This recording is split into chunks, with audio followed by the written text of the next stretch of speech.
the moon bright and beautiful. Long ago, the sun, the wind, and the moon lived in the sky as three brothers. Their mother was a bright star. She used to shine far away in the dark evening sky. One day, Thunder and Lightning, who were their uncle and aunt, invited the three brothers over for dinner. "I will wait for you," said their mother. "I will not set till all of you return," she added. The sun wore a shirt made of gold. The wind wore a lovely blue shirt. The moon wore a beautiful silver shirt. They were delighted to see the party arrangements. The table was spread with a cloth of rainbow.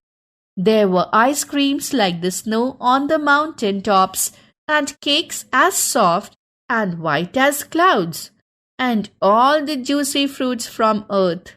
Soon the dinner was over.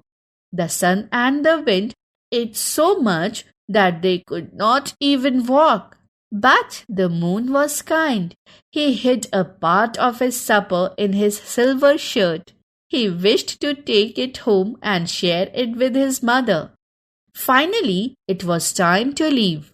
When the three brothers reached home, they found their mother, the star, waiting and shining for them as she had said she would. "Have you got anything for me, my dear?" she asked. The sun tossed his head and long yellow hair and rubbed his sleepy eyes. "Why should I bring you anything?" he asked. "I went out for my own pleasure and not to think of you." He changed and went off to sleep. The wind too behaved in the same manner. "I too went out for my own entertainment," he said. "And why should I think of you, mother, when you were not with me?" However, Moon was different. The moon was not greedy and selfish as his two brothers, the sun and the wind. He turned towards his mother and said, "Look, mother, I have brought you a part of everything that was on my plate. I ate only half of the feast, for I wanted to share it with you." The mother smiled. She began to eat the food that her unselfish son, the moon, had brought for her. Then she turned to her three children. She had something important to say to them. She spoke first to the sun. "You were unkind and greedy, my son," she said. "You went out and enjoyed yourself with no thought of one who was left alone at home. From now on, you shall no longer be loved by people. Your rays shall be so hot and burning that they shall heat everything they touch. People would cover their heads when you appear and shall run away from you. From then on, the sun is hot and blazing." Next, the mother turned to the wind.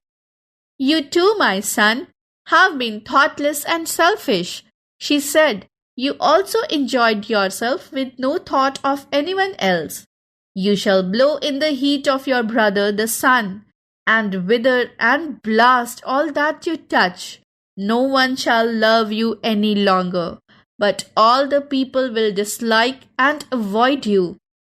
From then on to this day, the wind blowing in hot weather is so unpleasant. Finally, the mother turned to her kind son, the moon. "You remembered your mother and were kind," she said. "Blessed are those who are thoughtful of their parents. Your rays shall be cool and calm and beautiful forever. You shall make the dark nights bright, and everyone shall adore you." And that is why to this day the moon is so cool and bright and beautiful.